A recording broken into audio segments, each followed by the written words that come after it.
Digital দালাল সুমন সিন্ডিকেটের cyber আক্রমণের শিকার সুরমা টিভি 24। সুরমা টিভি 24-এ ডিজিটাল দালাল সিন্ডিকেট সুমন ও তার সহযোগীদের নিয়ে সংবাদ প্রচার করায় সুরমা টিভি 24-এর অফিসিয়াল ফেসবুক পেজ হ্যাক করে দালাল সুমন সিন্ডিকেট।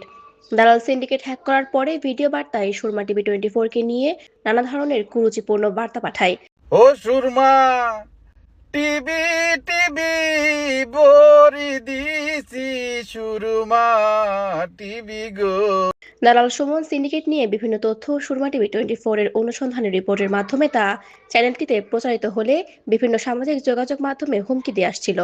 সুরমা টিভি 24 দালাল সিন্ডিকেটকে নিয়ে পরপর দুইটি অনুসন্ধানী সংবাদ প্রচারের জের ধরে লন্ডনের ম্যানচেস্টার ও সিলেট থেকে দুইটি ডিভাইস দিয়ে চ্যানেলটি হ্যাক করে বিভিন্ন ধরনের বাজে ভিডিও আপলোড করতে থাকে। বিষয়টি সুরমা টিভি 24-এর নজরে আসা মাত্র সুরমা টিভি 24-এর বিশেষ সাইবার টিম টানা ৮ ঘন্টা কাজ করে দক্ষতার সাথে ফিরিয়ে আনতে সক্ষম হয়। তাদের বিভিন্ন লোকেশন থেকে যে সকল ডিভাইস ব্যবহার করে অফিসিয়াল পেজ পরিচালনা করেছিল সেই ডিভাইসগুলো ডিলিট করে দিয়ে পেজটি অক্ষত অবস্থায় ফিরিয়ে আনতে সক্ষম হয় সুরমা টিভি 24-এর দক্ষ সাইবার টিম।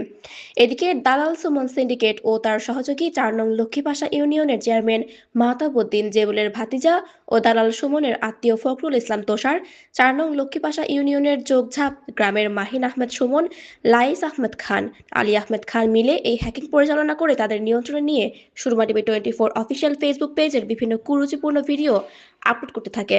পাশাপাশি সুরমা টিভি 24-এর সাথে সংশ্লিষ্ট কয়েকজনকে সামাজিক যোগাযোগ মাধ্যমে হুমকি দেয়। সুরমা টিভি 24-এর অনুসন্ধানের রিপোর্টে উঠে আসে দালাল সুমন ও তার সহযোগীরা মিলে ইটালিতে মানুষ পাঠাবে বলে বিভিন্নভাবে প্রলোভন দেখিয়ে মিথ্যে আশ্বাস দিয়ে লাখ টাকা হাতিয়ে নেয়। ফলে তাদের সাথে দুর্ব্যবহার করে যোগাযোগ বন্ধ করে দেয়। এমনকি অনলাইনে অনেকের সাথে ব্ল্যাকমেইল করেও টাকা দাবি করে, যার ফলে অনেকে মুখ খুলতে নারাজ। দালাল সুমন চক্রের এমন প্রতারণা বহুদিন থেকে চলছে বলে জানা যায়। ইতালিতে ও লন্ডনে নেওয়ার নামে দালাল সুমন চক্রটি মানুষের কাছ থেকে লাখ লাখ টাকা হাতিয়ে নিচ্ছে। বিভিন্ন সময়ের এই অপকর্ম সুরমা টিভি 24-এর অনুসন্ধানের রিপোর্টে তুলে ধরলে দালাল সুমন সিন্ডিকেট ও তার সহযোগীরা মিলে সামাজিক যোগাযোগ মাধ্যম টিকটকের লাইভে এসে গালিগালাজ করে ও সুরমা টিভি 24-এর সুনাম নষ্ট করতে চ্যানেলটির অফিসিয়াল টিকটক, ফেসবুক ও ইনস্টাগ্রাম এবং ইউটিউব অ্যাকাউন্ট বারবার সাইবার অ্যাটাক করার চেষ্টা চালিয়ে যাচ্ছে। দালাল সুমন সিন্ডিকেটকে নিয়ে সুরমা টিভি 24-এ পরবর্তী অনুসন্ধানী সংবাদ দেখতে চোখ রাখুন সুরমা টিভি 24-এর পর্দায়। ফাল্গুনী আহমেদ, অনুসন্ধানের রিপোর্ট, সুরমা টিভি 24।